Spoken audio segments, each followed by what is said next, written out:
Welcome to the She Can channel, where we're building up the largest online library of women role models. So we interview women from all walks of life about their journey, how they got to where they are today.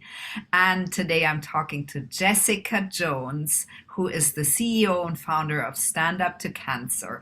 Jessica, tell us a little bit more about your journey and how you got to where you are today. Sure, absolutely. So, my journey started actually when I was in high school. My mother, she was diagnosed with a rare chronic disease. And so I would always go to her appointments. And so I was exposed to the healthcare field. And so when I went on to college, I said, because of my mom's experiences, I wanted to get into the health field. So I stumbled upon public health. And I really liked it, but I wanted to be more involved. So I got into the field of nursing.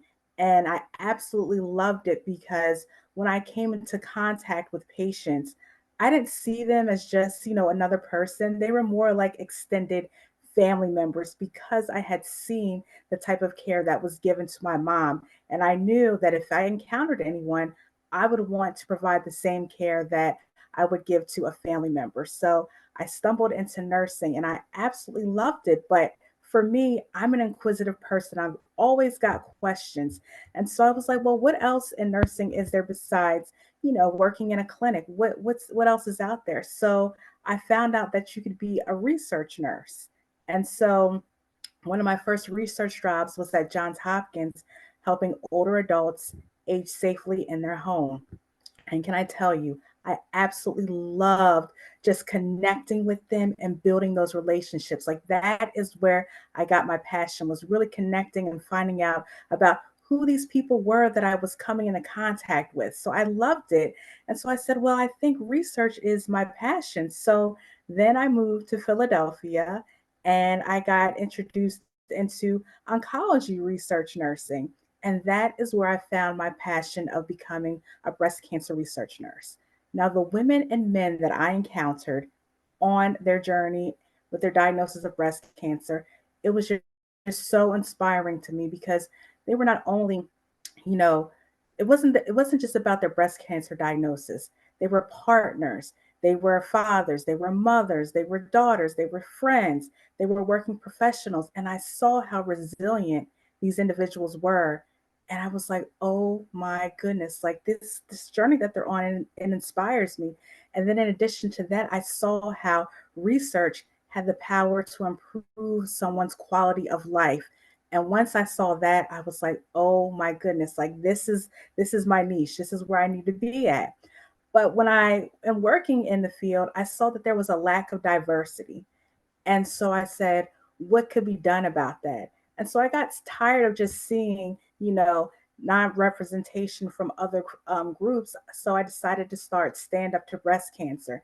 And that really was to create education about clinical trials so that way everybody can know about that. So that's kind of where I got my passion. I also saw too that there were more and more younger women being diagnosed with breast cancer.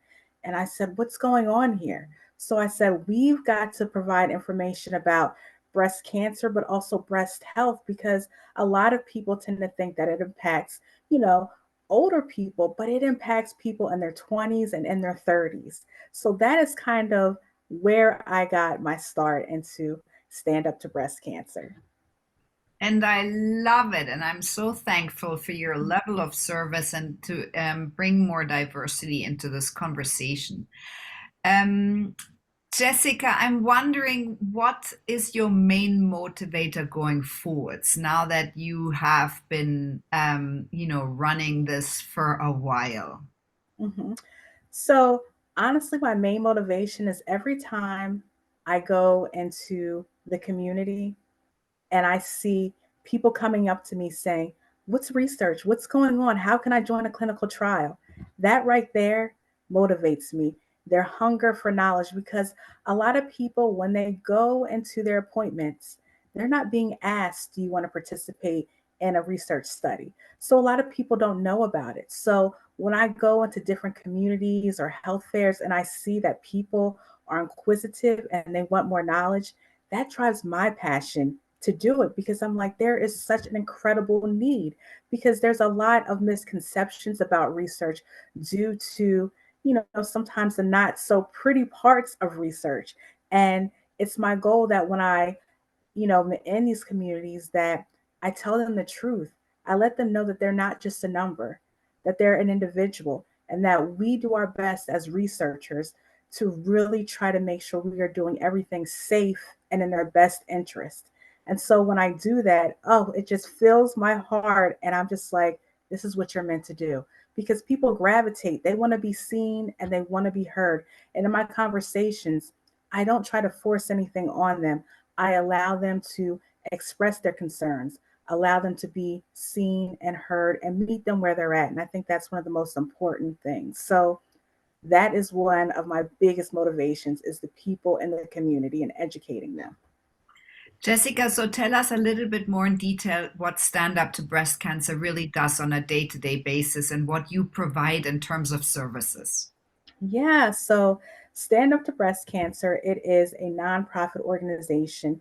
And what we do is we provide information about clinical trials. So we are about debunking the myths regarding clinical trials. We provide information about what they are, what the developments that clinical trials can lead to in terms of the development of medications for breast cancer. We also do a whole social media campaign about breast cancer and breast health on Instagram. So we are educating about how to do self breast examinations. We're talking about what are the signs and symptoms of breast cancer. We're talking about genetic testing, why it's important, who should get tested. We try to provide a lot of resources to people in terms of where to go find clinical trials as well. So we have information about different websites to go to.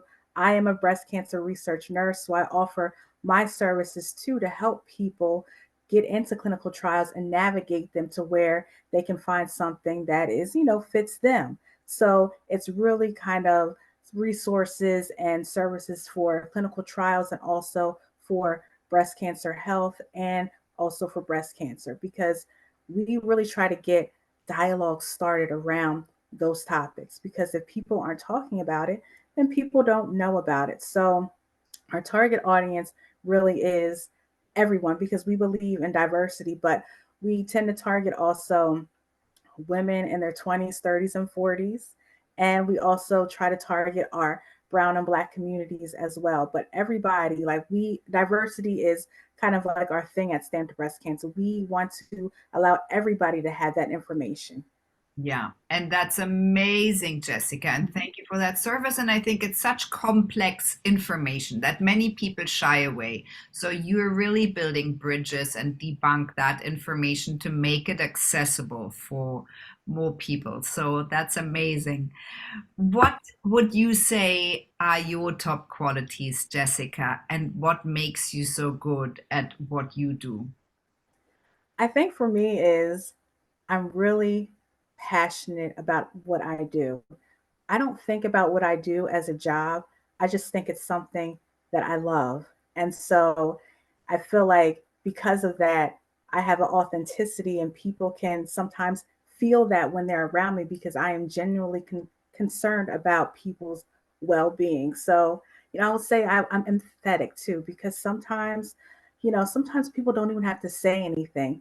And I'll just look and I'll listen. I'm like, okay, this person is feeling nervous, they're feeling anxious. And so when I feel those things, I try to provide comfort and support to them. And another one of the things that I think is like one of my strongest qualities is that I really try to put myself in the shoes of that other person. I really do. I really like to make them feel like they're an individual and that they're getting quality care and I'm not doing the same thing with everybody else because everyone is so different and everybody has different needs. So I really try to make people feel like that they are not a number. I'm not doing this for everybody that I come in contact with. It's personalized and it's individualized because I would want that too. I feel like that I'm really knowledgeable in my field because I have experience. And so that knowledge allows me to pass down information to other people. So that way, not only am I helping that person, but that information that I've given to them, maybe they'll pass it on to their friend, and their friend will pass it on to someone else. So those Yeah, are the that's qualities that I think I beautiful. Oh, I love that. I love that. Thank Thank you. you. What are you most proud of, Jessica, to date? I will say that being a mom is something that I am incredibly proud of. I actually have two things. So, being a mom is something that is just such a blessing to me, but also, being able to be a mom, but also have this nonprofit as well. Like my nonprofit, it is something that is so incredibly important to me. And if I didn't take the time to prioritize and figure out what makes me happy, I don't think that I would have been able to start Stand Up to Breast Cancer, because in this world, we're always so busy and people try to box you in as, okay, you're a mom, you're a partner, you're this, you're that. But I said to myself, I don't want to be just placed in that box. I want to figure out what makes me happy. And starting this nonprofit, Stand Up to Breast Cancer, that is one of the things I'm really passionate about and happy. Like that is one of my biggest accomplishments because, I always wanted to kind of shrink down, just go with the flow. But I said, you know what? It's time to be bold and step out and look at yourself in the way that God looks at you. And I said, you know what? God has made me so that way I can do much more than I can even imagine. And so starting the nonprofit was me stepping out on faith and doing something that I'm like, wow, I never thought I could do that. But guess what, Stephanie? Here I am today, creator of a nonprofit. Ah, well done. Jessica, and so important, and thank you for saying that. I think it's really, really, especially in the times that we live in now, it's really time for action. We can't hide anymore behind excuses, or it's time to step into the ring, as Brené Brown says, and really do what you believe in, and really make sure that you know where your integrity lies, what your moral and ethical values are, and then to go for it and to really be a part of solutions. And we need many of those, right? So, yes, thank you Yes, so much for your level of service. Jessica, thank I'm you. wondering what your top tips would be around breast health and prevention, because also that is a conversation that you mentioned earlier. And I think that's something that everyone can practice, and we often don't know what that means. Right, exactly. So, one of the things that I would say, and I always say this to people that I come into contact with, you know your body better than anybody else. You know what feels right, you know what feels wrong. So, if there's something that doesn't quite feel right, speak up and use your voice. A lot of times, people will say, well, the doctor knows best, and no, like they have the education, but use your voice. Be empowered. Be bold. Because a lot of people, they'll come to me and they'll say, as the nurse will say, Jess, the doctor is recommending this or doing this, and I just don't feel comfortable. And I always encourage them to use our voice. Our voice is one of our greatest assets. And if we don't use it, if we don't speak up, then what happens? Nothing happens. Like you said, we have to take action. And part of that action is using your voice. So, in regards to breast health, breast cancer, like I said, Stephanie, I'm always saying use your voice.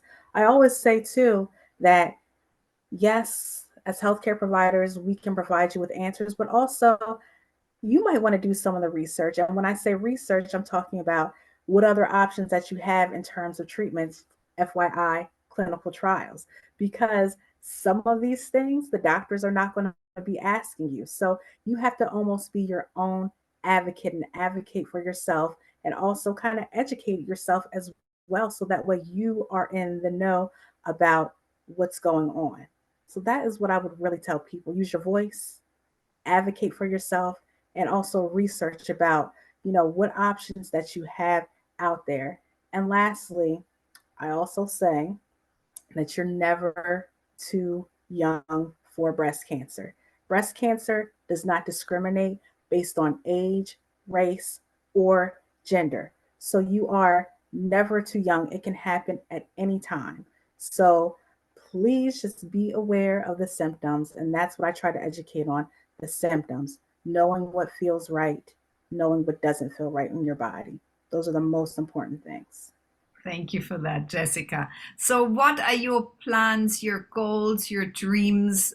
Where are you taking Stand Up to Breast Cancer in the future?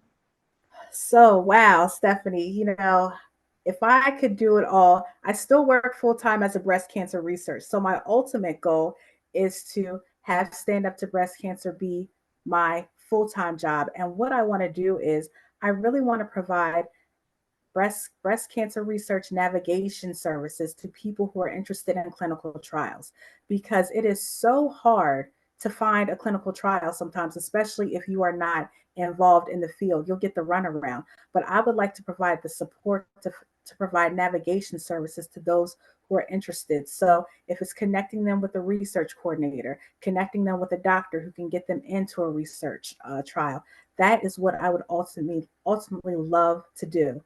I would also like to be able to get donations to fund research studies to help with, hopefully finding that cure for breast cancer. And with breast cancer, too, there are a lot of disparities in terms of, Black women, they have a higher mortality rate. And so I want to figure out ways, how can we decrease that? It's not only access to, healthcare services and clinical trials, but it's also socioeconomic things. So I would like to also address those issues as well.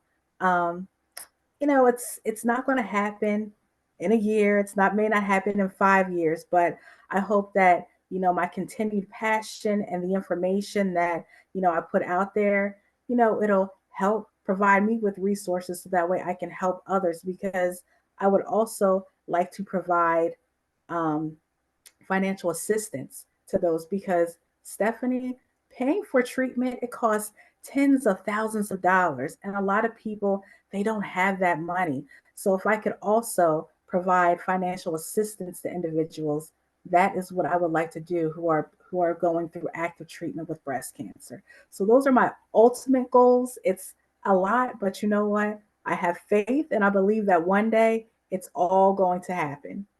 Jessica, as you were talking, I thought, let's not put a number on that because you never know, and it will happen. And I'm so thankful for your service. And I think what a great, bold, big mission. That's really inspiring. And these services are all much needed and really transformative. So, yes, we would love to, we're excited to shout out about you and your story. And thank you so much for this inspiring conversation today.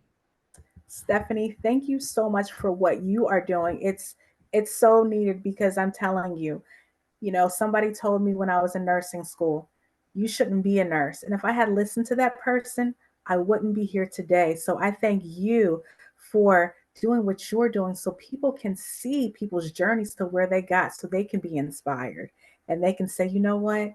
I can do that too. Thank you so much, Jessica. Thank you.